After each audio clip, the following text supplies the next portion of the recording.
Sallallahu ala Muhammad Sallallahu alaihi wasallam.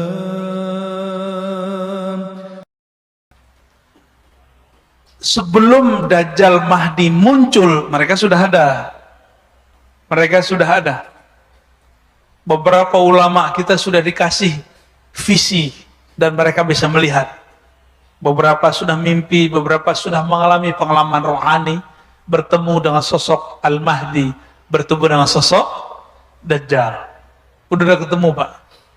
Beberapa mereka udah melihat di mana si Dajjal itu, di mana Imam Mahdi itu. Jadi sosoknya sudah ada. Tapi kapan Allah keluarkan dua-duanya? Maka terjadilah perang besar dulu yang disebut Al-Malhamah Al-Kubra. Tapi di perang Malhamah itu sebenarnya Imam Mahdi sudah keluar, cuma belum semua orang tahu.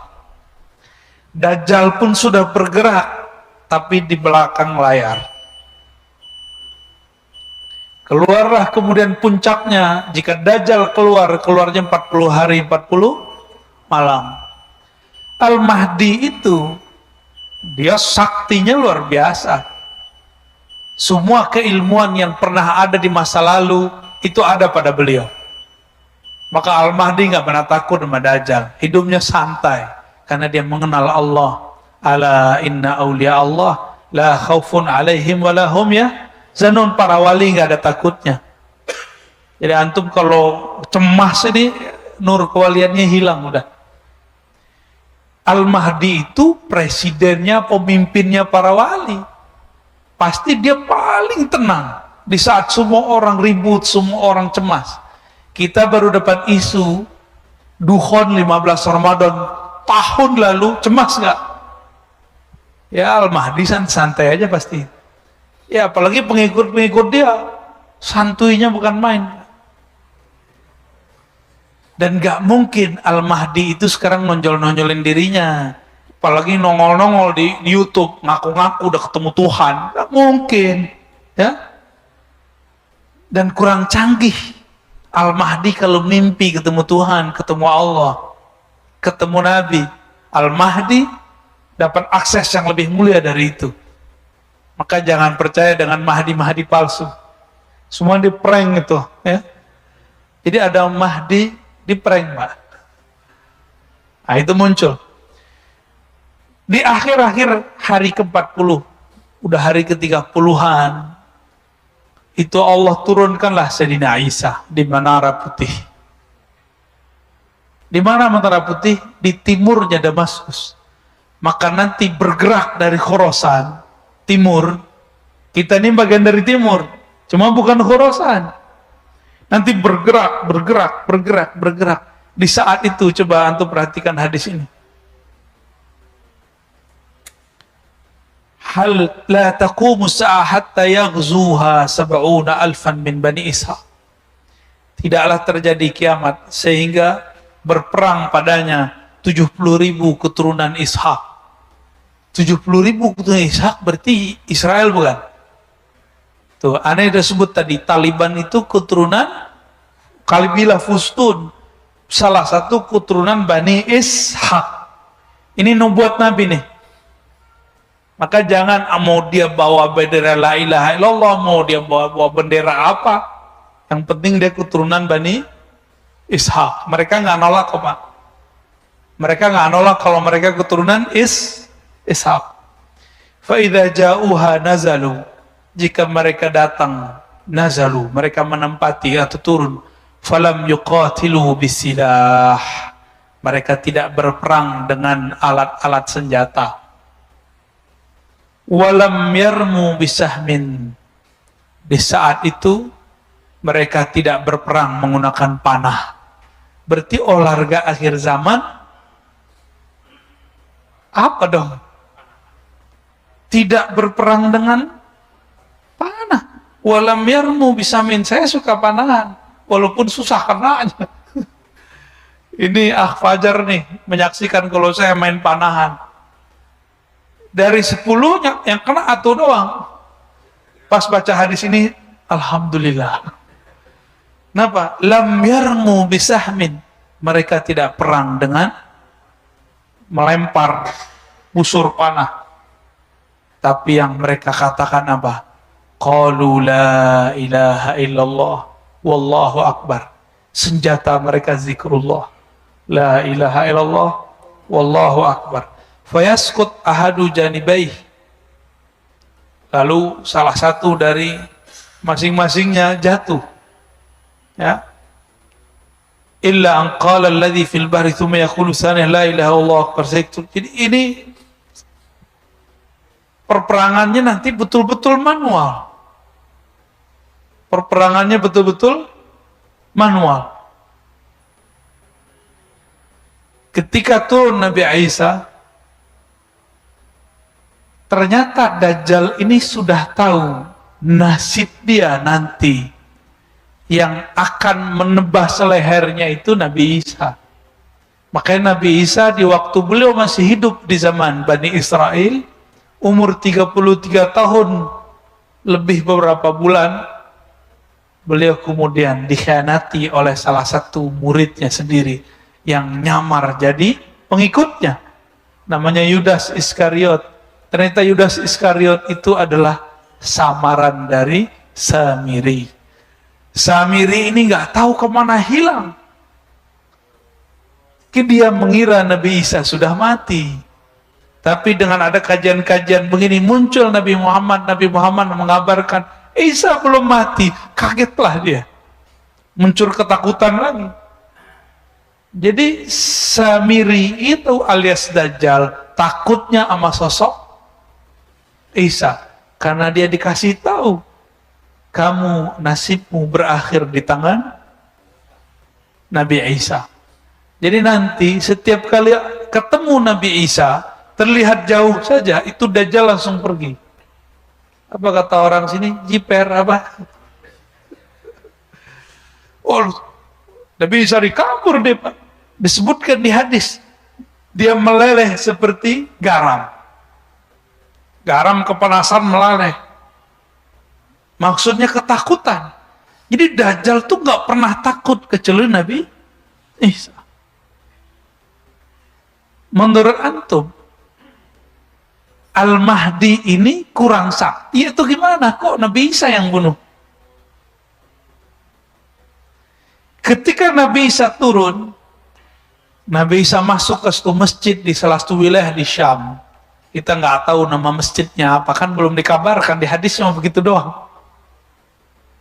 Di dalam masjid sudah berkumpul umat Islam, di luar berjaga. Ternyata nggak jauh dari situ pasukan Dajjal sudah mau menembus, tapi nggak berani dekat. Di saat itu Nabi Isa datang, Nabi Isa dipersilakan jadi imam. Apa kata beliau? Tidak, engkaulah yang jadi imam, wahai Mahdi. Coba bayangin, wali dari Nabi Muhammad, keturunan Nabi Muhammad, jadi imam di belakangnya Nabi Isa. Kok bisa? Nabi Isa nanti statusnya bukan sebagai nabi, statusnya sebagai wali. Karena Nabi bersabda, la nabiyya ba'di, tidak ada lagi nabi setelahku. Jika ada nabi turun setelahku, pangkatnya bukan sebagai nabi, pangkatnya sebagai wali. Nanti ada penyerahan pedang senjata khusus, kita nggak tahu senjatanya apa, dari Sayyidina Al-Mahdi kepada Sayyidina Isa. Pedang itulah kemudian alatnya Nabi Isa untuk menggorok Dajjal. Ini Dajjal itu digorok dengan apa aja nggak mati-mati. Tapi jika pedang ini sudah diserahkan, berarti sudah ada skenario orang dalam Al-Mahdi berhasil di tengah Dajjal. Sebagaimana orang Dajjal disisipkan ke Al-Mahdi, kan Allah khairul makirin, Allah sebaik-baik yang berkonspirasi. Tentu juga ada orang Al-Mahdi di sekitar Dajjal. Nanti mereka kode-kodean Pak secara batin. Siap. Barulah Sayyidina Isa mengejar kemanapun Dajjal pergi. Disitulah terbirit-birit mereka bergerak bersama, Al-Mahdi, Isa, Al-Mahdi, Isa. Bahkan disebutkan ada riwayat Khidir dan Ilyas, semuanya bergabung. Betapa canggihnya Al-Mahdi. Penasehatnya adalah seorang nabi, Nabi Isa. Penasehatnya Nabi Khidir, Nabi Ilyas. Dia wali, penasehatnya nabi. Kira-kira gimana tuh? Itulah beruntungnya umat Nabi Muhammad sallallahu alaihi wasallam. Benarlah hadis walaupun dhaif menurut ahli hadis. Ulama ummati ka anbiya'i bani Israil. Ulama umatku seperti nabinya Bani Israel. Setara secara tugas, walaupun secara makom itu lain cerita. Maka sahabat-sahabat dimulakan Allah, nanti ini bakal terjadi dalam waktu menjelang kesananya cepat, tapi kalau sudah terjadi perang nanti, kita nggak ada lagi ada handphone, ya. Jangankan handphone, nanti pedang aja susah dipakai, panah aja susah dipakai. Tapi nanti ada perang kekuatan-kekuatan batin, kekuatan alam. Dan saya sudah pernah cerita di sini. Nanti pohon-pohon, gunung-gunung, batu-batu, semuanya membisikkan kepada orang Islam, wahai Muslim, di sini ada Yahudi, di sini ada musuh Allah. Benar nggak? Itu antum bisa nggak mendengar pohon ngomong? Kalau nggak ngerti ilmunya bisa kabur kan? Atau bisa gila-gila sendiri. Itulah ilmu yang dulu dimunculkan kepada baginda Nabi SAW ketika Nabi jalan-jalan di Mekah. Itu bukit-bukit bebatuan, itu nyapa Rasulullah, Assalamualaikum ya Rasulullah. Nabi masuk ke Madinah, banyak pohon, itu pohon-pohon patuh sama Nabi. Itu ngomong pakai bahasa lisan atau pakai bahasa rohani? Rohani, Pak. Kalau Bapak coba pakai bahasa lisan, coba aja pohon tuh ngomong, ya, saya jamin gagal. Tapi Allah mengatakan, dengan apa kita berdialog dengan alam? Nah, ini kata kunci. Tidaklah ada sesuatu, wa in min syai', tidaklah ada sesuatu kecuali yusabbih, bertasbih.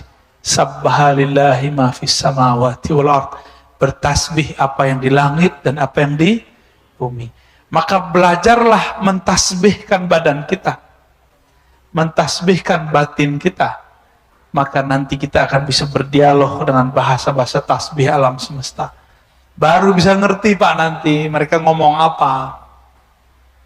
Maka nanti walaupun kelompok Al-Mahdi ini sedikit, tapi tentaranya itu alam. Air berbicara, pohon berbicara, batu berbicara, kecuali ada satu pohon namanya Al-Gharqad yang sekarang sudah ditumbuhin mereka. Ini barisan pertama. Siapa? Nabi Isa, Nabi Khidir, Nabi Ilyas. Ada 3. Ini riwayatnya, kalau versi saya sahih.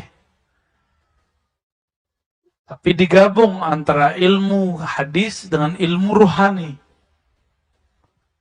Cuma kalau versi ilmu hadis yang sahih cuma Nabi Isa. Ya.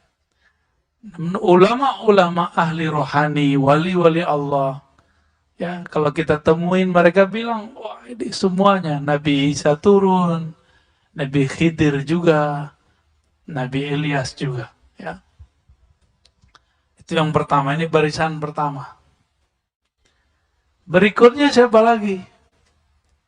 Sebagaimana ini rumusnya adalah al-ulama warathatul anbiya, ulama pewaris para nabi. Kemudian ada rumus kedua, ismuhu yuwati usmi, tanda-tandanya, kemuliaannya, ciri-cirinya sama dengan ciri-ciriku. Sayyidina Muhammad SAW biasakan kalau nyebut Nabi pakai Sayyidina. Itu bukan masalah NU Muhammadiyah. Kitab-kitab yang saya baca ditulis sebelum ada NU dan Muhammadiyah, mereka nyebut Nabi dengan Sayyidina. Imam Taqiyuddin Al-Husni, pengarang kitab Khifatul Akhyar, itu nyebut Nabi selalu Sayyidul Wujud. Nabi Muhammad juga mengatakan, Ana Sayyidul Wadi Adam, aku adalah Sayyidnya manusia. Sayyidnya manusia, ini depan saya manusia bukan? Manusia apa jin? Mungkin ada jin yang nyerupain kali ya. Sayyid waladi Adam, anak keturunan manusia, akulah sayyidnya. Hatta Nabi Adam butuh syafaatku. Hatta Nabi Ibrahim butuh syafaatku. Hatta Nabi Musa, Nabi Isa butuh syafaatku. Ini dibutuhkan syafaatnya. Terus antum nyebut-nyebut nama beliau Muhammad. Ya nggak sopan lah. Kecuali ada namanya Muhammad apa nih? Ada namanya Muhammad Fadli gitu ya. Berarti nama orang selain Nabi Muhammad gak ada masalah. Guru kami yang dari Mesir, dari Yaman, dari India, dari Suria, itu hampir semua nyebut nama Nabi pakai Sayyidina. Ya. Kadang-kadang saya sih keceplosan juga menyebutnya pakai Sayyidina. Baik.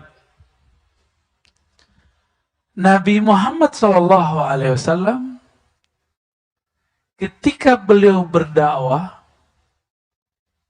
itu ada 4 sahabat utama di sekitarnya, benar. Sayyidina Abu Bakar, Umar, Utsman, Ali, benar.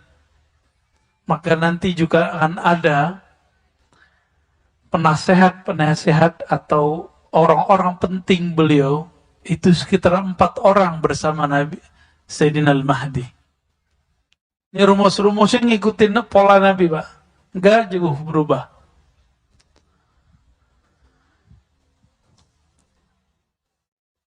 Nabi Muhammad SAW, ini lapis kedua tadi. Ada 4. Apa sebutannya itu? Sayyidina Abu Bakar itu sebutannya apa? Antum kasihlah istilah ya. Penasehat nggak mungkin masa Nabi dinasehati. Apa sebutannya, Pak? Panglima kali. Ya. Menteri. Menteri lah ya. Menterinya Rasulullah. Atau wakilnya Rasulullah 4. Ini 4 nih. Sayyidina Abu Bakar, Umar, Sayyidina Utsman, Sayyidina Ali. Ya. Ahlus sunnah tidak membenci sahabat. Ya. Ini lapisan berapa? Yang kedua. Nabi tahun kedua Hijriah, bulan Ramadan, ini biar antum gampang memahami kenapa muncul nanti pembagian-pembagian begini. Semuanya ngikutin pola Sayyidina Muhammad sallallahu alaihi wasallam. Ketika 17 Ramadan dihadang oleh kafir Quraisy yang dibantu persenjataannya oleh Rum. Cuma cerita Rumnya nggak disebutkan dalam beberapa kisah, bahkan banyak kitab. Kitab-kitab sirah nggak menyebutkan itu. Dari mana kita tahu kafir Quraisy baru pulang berdagang dari negeri Rum dan mereka sudah merencanakan itu. Tapi ada versi lain bahwa ini adalah pembalasan dari sahabat. Mungkin nggak sahabat 313 merencanakan balas dendam kepada orang ribuan? Mungkin nggak. Maka saya mengkritisi kisah bahwa Nabi dan para sahabat merencanakan untuk mensabotase mereka. Itu mustahil. Secara ilmu perang itu mustahil, Pak. Kenapa? Masa 313 lawan ribuan? Itu bukan 1.000, bukan 1.000, lebih dari 1.000. Orang Arab tuh kalau nyebut 1.000 artinya banyak. Banyak itu.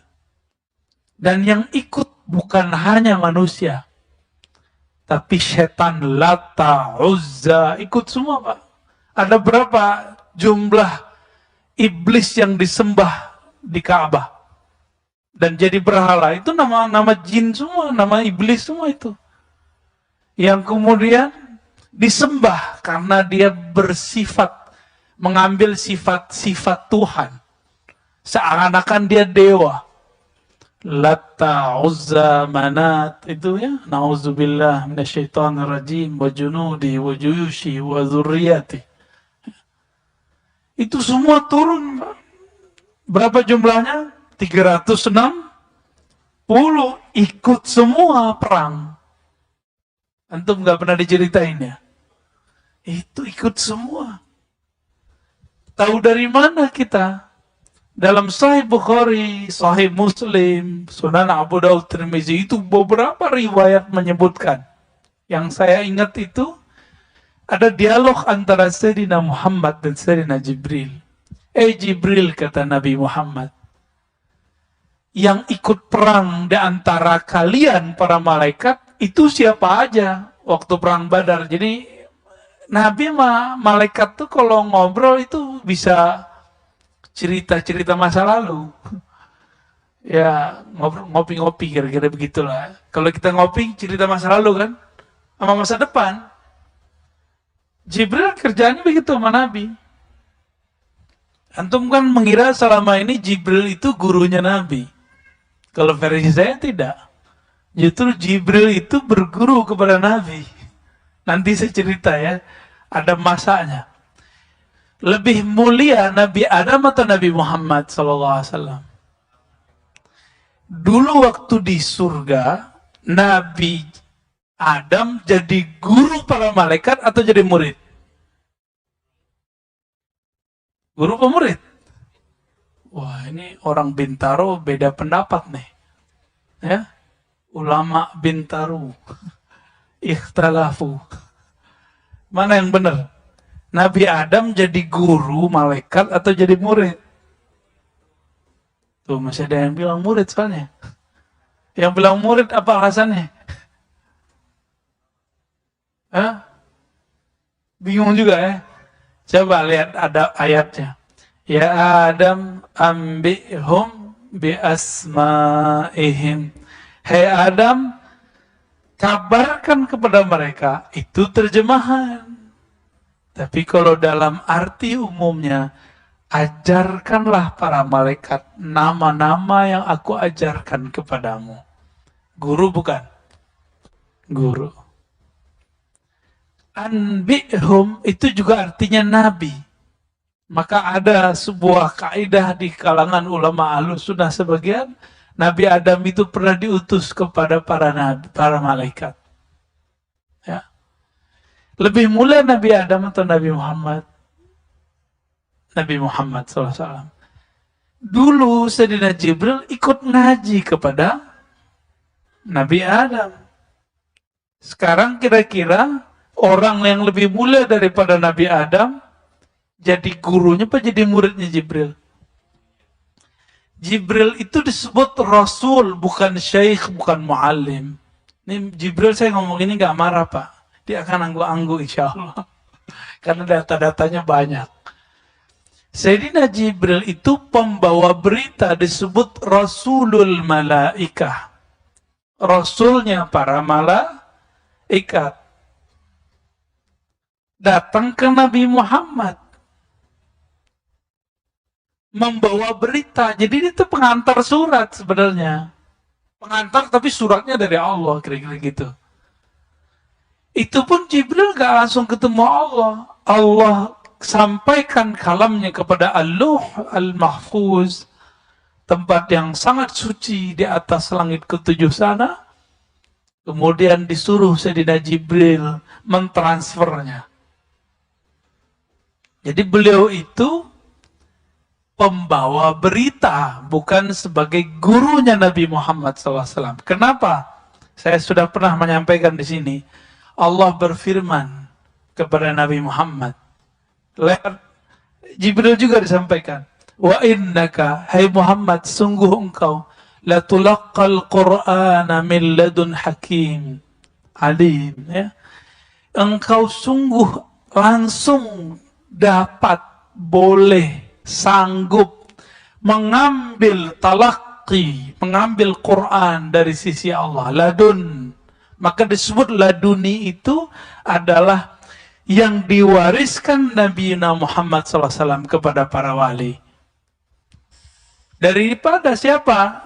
Min ladun hakim, dari sisi Allah yang maha hakim, yang maha alim. Berarti Nabi Muhammad itu dapat wahyu dua. Pertama wahyu syariat, itu diantar lewat Sayyidina Jibril. Yang kedua lewat langsung ruhnya ngambil dari Allah Subhanahu wa ta'ala. Faham di situ? Kira-kira lebih paham Quran Nabi apa Jibril? Nabi Muhammad. Kenapa?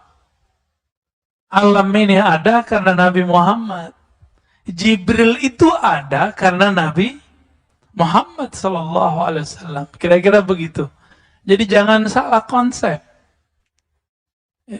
Jangan salah konsep. Ini bukan ajaran baru. Ini di kitab-kitab ada ya. Cuma ulama berbeda pendapat. Lebih mulia malaikat atau manusia? Yang bilang mulia malaikat itu adalah kalau manusianya biasa. Kalau manusianya wali atau nabi, lebih mulia wali atau nabi daripada malaikat. Bapak ini dari tadi bisa zikir macam-macam kan? Antum? Subhanallah, alhamdulillah. Malaikat itu zikirnya itu aja. Subhanallah, alhamdulillah, Allahu Akbar. Beberapa waktu lalu muncul di YouTube ada salawat Jibril. Ya itu salawat Jibril itu doang. Sallallahu ala Muhammad. Sedangkan kita banyak salawat kita. Ya. Baik. Berapa jumlahnya waktu perang? Jumlahnya sahabat Nabi Ahlul Badar 313. Maka nanti juga akan diulang kembali. Pertama 3 Nabi, 4 wakil, lalu ada 313 tentara utama pewaris Al-Badar. Pewaris Ahlul Badar. Tapi hati-hati, jangan ketipu dengan angka-angka 313. Banyak sekarang ngaku-ngaku 313. Ya. Jangan. Kalau kemarin kan 212 kurang 100, Pak. Seharusnya 313. Ya. Lu harus digenapin. Tapi itu bukan dibuat-buat. Ini menggerak dari Allah Subhanahu wa ta'ala. Berapa jumlahnya? 3. Udah berapa lapis? 3, 4, 3, 1, 3. Sudah ya? Nabi Muhammad ketika perang berikut, perang Khandaq, tiba-tiba ada dari Persia, namanya Salman Al-Farisi datang. Nanti akan terjadi begitu lagi. Akan ada dari luar Arab, dari luar yang tadi, kemudian otaknya cerdas, dia bisa strategi perang, dia akan membersamai Al-Imam Al-Mahdi. Bukan berarti Nabi itu nggak bisa perang, Pak. Nabi mah gampang. Alam ini kan di tangan beliau, pembukaan syafaatnya. Ya. Tapi Allah itu menciptakan Nabi harus menghargai sebab. Maka diperintahkanlah orang-orang ini bersama Nabi Muhammad SAW. Nanti Al-Mahdi juga sama. Lalu siapa lagi yang membersamainya? Kita potong kompas. Berapa jumlah sahabat Nabi ketika Nabi wafat? 124.000. Maka nanti tentara Al-Mahdi juga akan ada 124.000. Gak tahu, mungkin ada tambahan lagi, wallahu alam. Tapi ini pola-polanya kira-kira seperti itu. dan semuanya punya ruh wali. Semuanya wali Allah. Nggak ada yang orang-orang biasa. Tapi dia orang biasa secara zahir. Batinnya batin aulia. Jangan dikira orang 313 itu semuanya ulama. Enggak. Dari 313 sahabat Nabi yang ikut perang, itu yang ulama cuma beberapa orang. Tidak semuanya ulama. Maka jangan sedih. Siapa tahu di antara kita ada yang dipilih ya. Ya, 120.000 tuh dikit tapi banyak, Pak. Dibandingkan 7 miliar. 124.000 dibandingkan 7 miliar manusia. Baru di belakangnya nanti ya tukang rame-ramein aja, Pak. Ya, berapa jumlahnya wallahu alam, tapi tentara yang disebut tentara Al-Mahdi itu mereka. Tadi saya meninggalkan kisah Sayyidina Jibril. Apa kata Nabi? Bril, kira-kira gitu ya. Bukan lagi ngopi, Pak. Di sana nggak ada kopi. Yang ikut perang bersama kami perang Badar itu siapa? Apa jawaban Sayyidina Jibril? Sebagaimana yang ikut perang di antara kamu adalah orang-orang terbaik di kalangan manusia, maka yang ikut perang bersama engkau dari kalangan kami para malaikat muqarrabun itu juga yang terbaik. Tapi saya lupa berapa angkanya di situ, 70.000 atau 70 gitu. Saya lupa, Pak. Ya. Ini hafalan kita kadang-kadang nggak datang tepat saatnya nih. Cuma yang kita ingat, beliau menyebutkan malaikat-malaikat terpilih. Berarti malaikat itu ada stratanya juga. Maka dari hadis Muslim saya menemukan seorang sahabat ketika berperang, perang Badar, pedangnya belum sampai ke musuh, musuhnya udah mental duluan. Nanti bisa kejadian begitu, mirip-mirip kayak film-film pendekar ya. Jahat gitu. Itu nanti kejadian, Pak.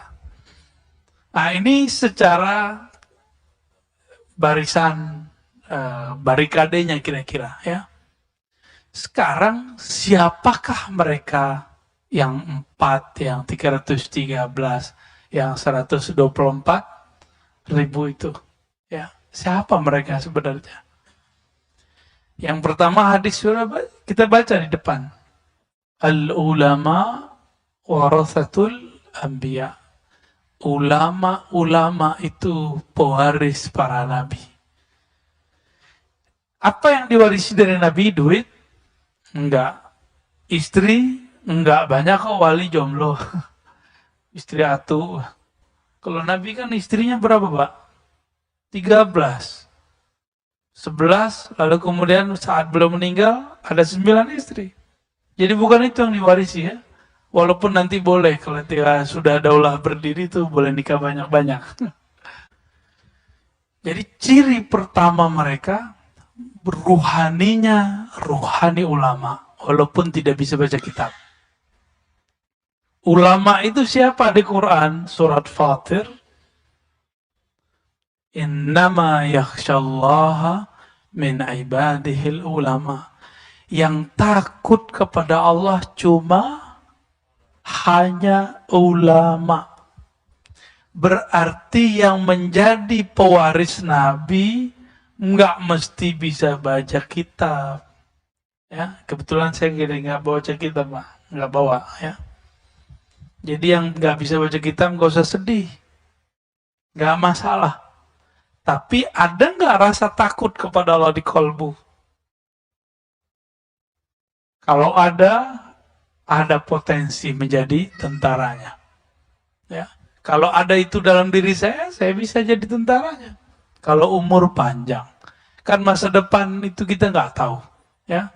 La ya'lamul ghaiba illallah. Tidak ada yang tahu alam gaib kecuali Allah SWT. Kecuali kita dikasih tahu. Ya. Itu satu. Yang kedua, siapa mereka? Mereka ini adalah orang-orang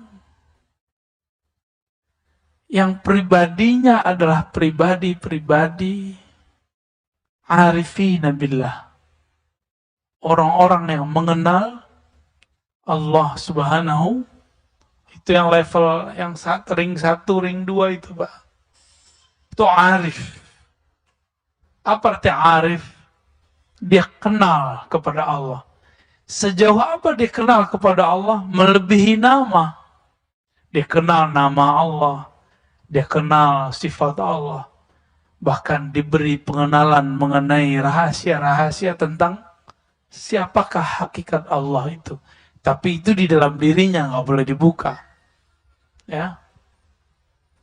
Arifina billah. Kenapa? Karena di akhir zaman ini ilmu-ilmu begitu dibuka. Di saat dulu belum dibuka, baru ditaruh dalam tempat-tempat tersembunyi. Sebagaimana dikabarkan oleh Sayyidina Abu Hurairah. Beliau mengatakan, aku diajarkan Nabi 2 karung. 1 karung boleh disebarkan, 1 karung tidak boleh disebarkan.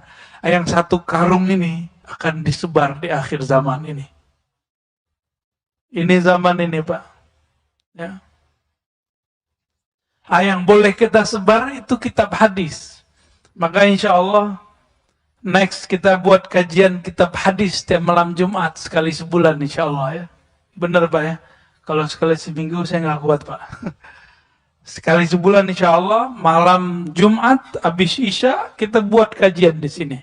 Kajian kitab hadis Sahih Muslim. Nanti kita pilihkan babnya. Jilid pertama dulu. Siap untuk punya kitab ya? Ya, beli kitab di luar, kita ngaji hadis di sini. Kita buka dulu yang pertama. Semoga yang kedua ikut kebuka. Ya. Karung pertama kita buka, itulah hadis Nabi. Itulah Quran. Karung keduanya sebenarnya ada di balik huruf-huruf Quran itu. Ada di balik kalam-kalam Nabi itu. Jadi sebenarnya Abu Hurairah itu lagi main-main sama kita, lagi canda-candaan sama kita. Gue punya 2 karung, gitu. 1 disebar, 1 enggak. Mana ada ilmu nggak dibuka, tapi disimpan dalam setiap huruf-huruf Quran itu ada sir-sir Allah Subhanahu wa Ta'ala. Kita baca Bismillah aja Pak, kalau tahu maknanya. Mungkin gak kuat ngelanjutin sampai ke Alhamdulillah. Cuma karena kita tidak tahu rahasia basmalah. Ya masih begitu kan. Ketemu virus saja suzon sama orang. Virus yang jahat kok kita suzonnya sama orang kan. Karena ilmu basmalah gak dapat. Masih ingat Khalid bin Al-Walid. Dia itu kalau mau perang sama orang nggak langsung nyerang. Ditanya dulu, ada racun paling hebat di sini? Kalau ada, ayo kita sayembara. Siapa yang masih hidup, berarti dia menang. Yang dibaca cuma Bismillah, minum dia Pak. Wah ilmu saya belum sampai ke sana sih. Cuma keyakinan kita, insya Allah kita harus latih sampai ke sana. Gimana caranya? Setiap mau minum mulailah baca malah. Apa arti bismillah? Minta izin kepada Allah Subhanahu wa Ta'ala. Ya Allah izinkan aku minum, ngambil kesegaran dari makhlukmu. Insya Allah itu kolbunya akan lembut. Jadi jangan-jangan hati kita ini keras karena kita makan minum tidak menyebut nama Allah. Ya. Tadi cirinya berapa udah? 2, arifin. Ya, kenal ini sebenarnya cabang yang pertama. Yang ketiga, dalam hadis Imam Bukhari, Muslim, Abu Daud, Tirmizi sama, tapi lafaznya sedikit berbeda. La tazalu ummati zahirina 'alal haqq. senantiasalah di antara umatku zahirina ala. Zahirin itu artinya menzahirkan. Tapi kalau ditambahin ala, itu artinya tolong menolong. Zahirina al-haq artinya tolong menolong dalam al-haq. Apa arti al-haq? Kebenaran. Tertatih-tatih memperjuangkan kebenaran. Kalau ada usaha berjuang, berarti ada tantangan nggak? Ada musuh nggak? Banyak musuh. Dan kalimatnya di situ cuma ta'ifah. Maka ciri ketiga kelompok itu disebut ta'ifah. Tapi jangan ketipu, banyak sekarang yang ngaku ta'ifah. Istilahnya ta'ifah mansurah. Hatta ya'tiya amrullah. Sampai datang amrullah. Apa arti amrullah? Perintah Allah, satu. Apa arti amrullah? Coba kembali ke Quran. Wa idza sa'alaka ibadi anni. Bukan yang itu. Yas'alunaka 'anir ruh. Qulir ruh min amri rabbi. Mereka bertanya kepada engkau mengenai ruh. Katakan ar-ruh min amri rabbi. Itu adalah amrullah kalau diterjemahkan. Berarti hatta ya'tiya amrullah, hatta ya'tiya al-ilmu an ruhillah. Itu terjemahan saya, Pak. Ini terjemahan baru, sebelumnya belum ada yang terjemahin begini. Tapi dasarnya pakai Quran. Sampai datang ilmu mengenai ruh. Karena banyak yang salah faham mengenai ayat ini. Dikira wa ma utitum minal ilmi illa qalila. Tiadalah yang engkau diberi ilmu kecuali sedikit. Itu kan kalimatnya tum. Tum itu kepada yang bertanya, yaitu kaum Yahudi dan Nasrani. Kaum ahlu kitab. Hai ahlu kitab, kamu tidak diberikan ilmu itu kecuali sedikit. Kalimatnya bukan wa ma'utita ya Muhammad, bukan. Tapi wa ma'utitum dalam kurung ya ahlal kitab. Tidaklah kamu diberikan ahli kitab kecuali sedikit. Berarti Nabi Muhammad diberikan banyak. Karung itulah yang masih disembunyikan sampai hari ini. Ilmu tentang apa? Mengenal ruh. Dan ini agak berbeda dengan mainstream memang. Cuma kan katanya Taifah tidak takut dicaci maki orang ya. Semoga kita bagian dari mereka. Ilmu itu adalah ilmu mengenai ma'rifatur ruh. Kita sudah cek semua kitab-kitab yang ada ya pada kita, tentunya PDF dan segala macam. Saya nggak berani menyebutkan angka kitabnya berapa, terkualat lagi ya, takut salah. Tapi sebatas yang kita baca dari kitab-kitab membahas ruh, semuanya masih ambigu. Yang mereka bahas ruh itu masih arahnya kolbu.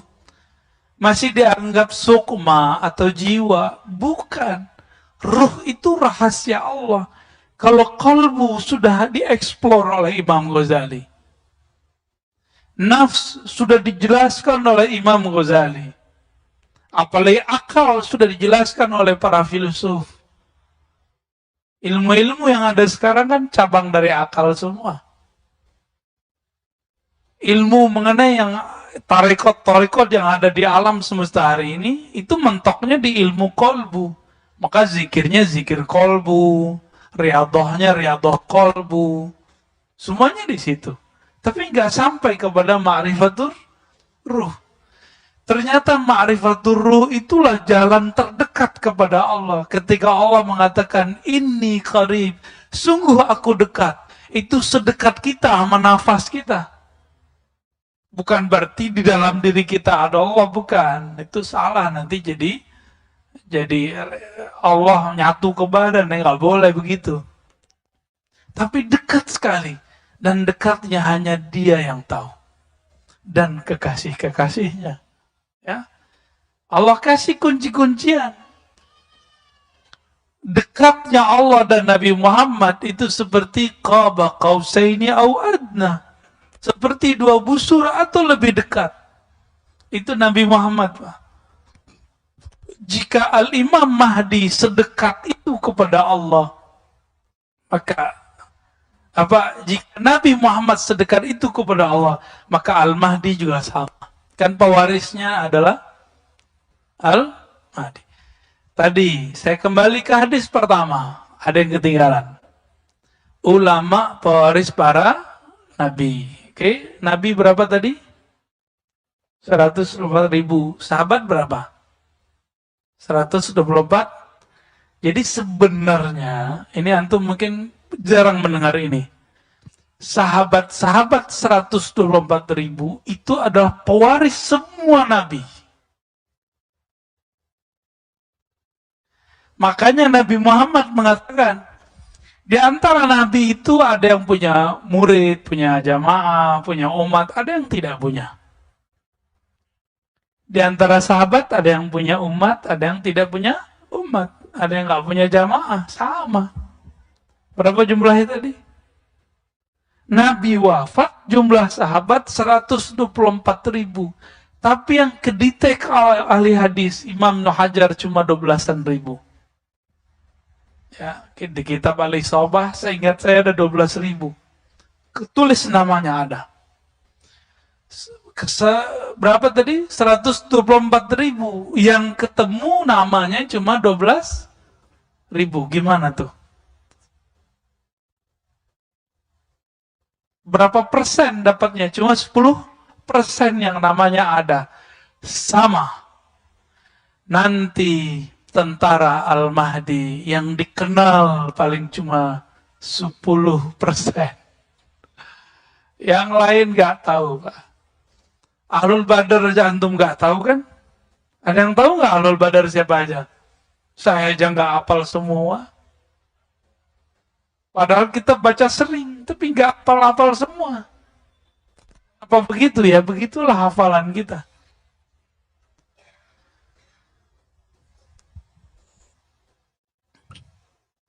Jika semuanya mewarisi para nabi, maka 124.000 nanti tentara Al-Mahdi itu juga pewaris para sahabat. Berarti mereka juga pewaris nabi, udah begitu ilmunya. Maka layak nggak mereka nanti dapat ilmu mengenai ruh? Layak. Bapak coba lihat, teman-teman, saudara, ikhwan, akhwat fillah, coba lihat kisah Nabi ketika beliau dimi'rajkan Allah Subhanahu wa taala. Itu Nabi ketemu nabi-nabi lain enggak? Nabi Muhammad. Ketemu Nabi Musa lagi sholat di mana? Di kuburnya. Itu yang kelihatan ruh atau apa? Ruh. Itu sholat apaan? Sholatnya ruh. Karena Nabi mengerti ilmu ruh, dia bisa melihat ruh sholat. Maka orang yang tidak mengerti ilmu ruh, pengalaman antum, hati-hati. Pengalaman spiritual, tolong tidak dipercaya. Kenapa? Karena ini alam gaib, itu alam yang antah berantah, alam yang berbahaya. Banyak orang calon-calon wali, bahkan wali dipecat dari kewaliannya karena terjebak di alam itu. Banyak, bukan satu dua. Bersisa, tahu bersisa? Dipecat, Pak. Jadi cerita wali dipecat dari dulu sudah ada. Itu contohnya bersisa. Musailamah, dulu kan belum Al-Kazzab. Musailamah itu bisa melihat malaikat, bisa melihat ngakunya dia. Tapi yang dia lihat bukan malaikat sebenarnya. Yang dia lihat itu iblis menyerupai diri. Lalu ada seorang dekat, jadi bisa jadi ini terjadi pada orang-orang dekatnya Rasulullah. Sama, nanti akan ada orang-orang dekatnya Al-Mahdi. Itu murtad, nauzubillah min dzalik ya. Semoga kalau kita ditakdirkan bersama beliau, kita bukan yang murtad itu ya. Jadi Nabi diturunkan ayat surah Al-Mu'minun mengenai penciptaan alam, penciptaan manusia. Lalu orang ini selesai menulis, dia mendengar sesuatu. Jadi dia larut, terbawa oleh Nabi ke alam malaikat. Malaikat Jibril lagi membacakan lafaz, terdengar olehnya. Terus dibacakan, wahai baginda Rasulullah, aku mendengar lanjutan ayat ini, tabarakallah ahsanal khaliqin, kalau nggak salah itu ya, di surah Al-Mu'minun itu. Terus Nabi bilang, betul. Dia ketipu ketika Nabi mengatakan, betul, benar, sahih ente, gitu. Ketipu dia di situ. Nabi kan susah Pak untuk mengatakan tidak kepada orang lain. Nabi itu selalu bilang, iya, kamu benar. Apa dalam batin orang ini? Orang ini lagi diuji. Diuji dia. Ketika dia menjadi penulis wahyu dan mendengarkan lafaz-lafaz wahyu yang Nabi dapat dari malaikat. Apa kata dia dalam hati? Kalau gitu mah gue juga bisa jadi Nabi. Kalau gitu mah gampang jadi wali. Oh begini cara dapat wahyu. Oh begini alam gaib. Gampang sekali ya. Kena dia Pak. Kenapa? Nabi Muhammad tidak pernah bilang tidak kepadanya. Karena Nabi itu nggak pernah bilang, oh tidak. Nabi nggak mau menyedihkan orang. Bahkan ketika ayah seseorang dikatakan, Aina abi, di mana ayahku? Kemudian Nabi mengatakan, finnar. Nabi lupa menyedihkan orang, membuat orang sedih. Akhirnya beliau revisi, bapakku, bapakmu masuk neraka. Nabi untuk menghibur orang ini bawa-bawa pamannya, tapi disebut bapaknya di situ. Sekarang yang nggak mengerti adab kenabian dengan sopannya mengatakan orang tua Nabi masuk neraka. Itu kalau ada zuriat Nabi di sini ditonjok nggak dia tuh? Ya. Tapi Habib mana tuh? Habib kita sih mana? Ya nggak marah, dia sabar-sabar aja dia. Nggak sopan itu. Sangat-sangat tidak sopan. Bapak saudara muka Allah. Habis isya masih langsung. Azan dulu ya. Oke, baik. Teman-teman yang melakukan Allah ihwanahufillah. Jadi tentara Al-Mahdi itu mereka disebut dengan kelompok Ta'ifah. Sedikit, Ta'ifah itu sedikit, kelompok kecil. Karena kita sudah kasih tahu tadi, jika semua para sahabat 124.000, Nabi juga segitu, maka jumlahnya gak jauh-jauh dari itu. Baru belakangnya itu bayang-bayang mereka, ya orang-orang yang ikut ngintil-ngintil mereka lah, murid-muridnya. Jumlahnya gak banyak, lawan 7M. Kalau habis mah virus ini mungkin habis jadi 6 miliar kali ya. Ya, ini kan virusnya belum turun lagi. Ya, kata mereka ada 6 kan? Ini baru 2, Pak. Ya, makanya sekarang nikmati aja dulu ya. Kita pakai masker lagi yang padat. Vaksin lagi, terserah deh dia mau vaksin berapa kali. Ya, kita ikutin aja mainnya. Kan Allah mainannya lebih cakep. Mereka lagi main-main gak sama kita? Zolim gak sama kita? Zolim, kita dimain-mainin. Masa sekarang mau naik pesawat harus begini, mau masuk mall mau gini. Tapi untungnya anak kita lebih bahagia di rumah sekarang ya. Tapi kan satu hal direnggut dari kita. Ini zolim yang sudah global, dan ini bukan masalah kita dengan pemerintah Pak. Jangan kejebak. Ini masalahnya sudah global. Ini sudah global, jadi jangan kejebak. Antum itu apa-apa dikit nyalahin wali kota, gubernur, presiden. Jangan, mikirnya sekarang global. Jangan kejebak di politik lokal. Ini udah urusannya internasional sudah.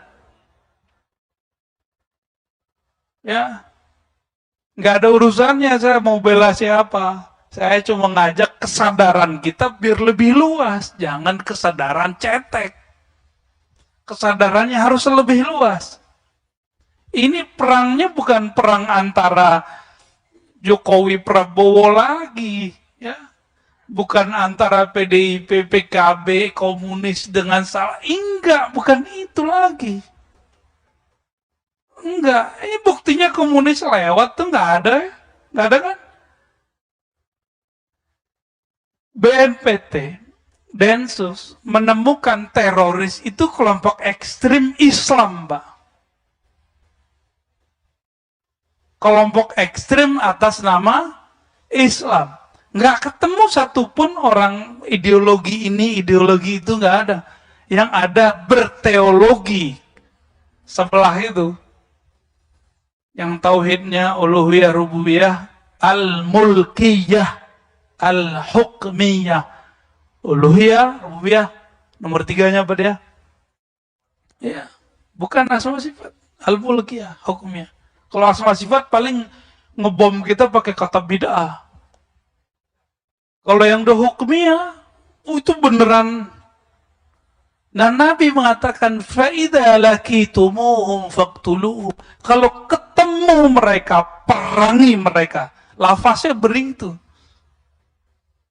Tapi ciri-cirinya ribet, Pak. Di Quran disebutkan apa? Di hadis. Yatluna ayatillahi ratba. Ini saya udah ulang-ulang biar kita aware. Saya ulang-ulang biar Bapak disadar semua, teman-teman sadar semua. Mereka membaca Quran, hafal Quran ratba. Banyak. Jadi pergerakan akhir zaman ini sama-sama Qurani. Bedanya satu ilmunya ilmu ruh, satu ilmunya cuma hafalan, satunya cuma simbol, satunya makna. Yang makna ini yang kita ambil nanti, ya. Jangan mau diambil. Silakan antum buat rumah tahfiz, tapi ajarkan ruh beragama. Mungkin gak usah tanya jawab ya, tapi saya lanjutkan aja. Nah, ini yang paling unik. Kalau Taifah itu diberikan ilmu tentang ruh, ya tia amrullah, nasrullah. Jadi ilmu ruh itu adalah inti dari bantuan Allah kepada Taifah. Karena ruh mereka nanti dikuatkan oleh Allah karena mengenal Allah Subhanahu wa Ta'ala. Maka di saat-saat berperang nanti itu mereka, karena mereka kekasih Allah, mereka bisa berinteraksi dengan Allah, bisa berkoneksi dengan Allah. Maka Allah izinkan mereka memahami bahasa-bahasa alam. Jadi itu metodologisnya.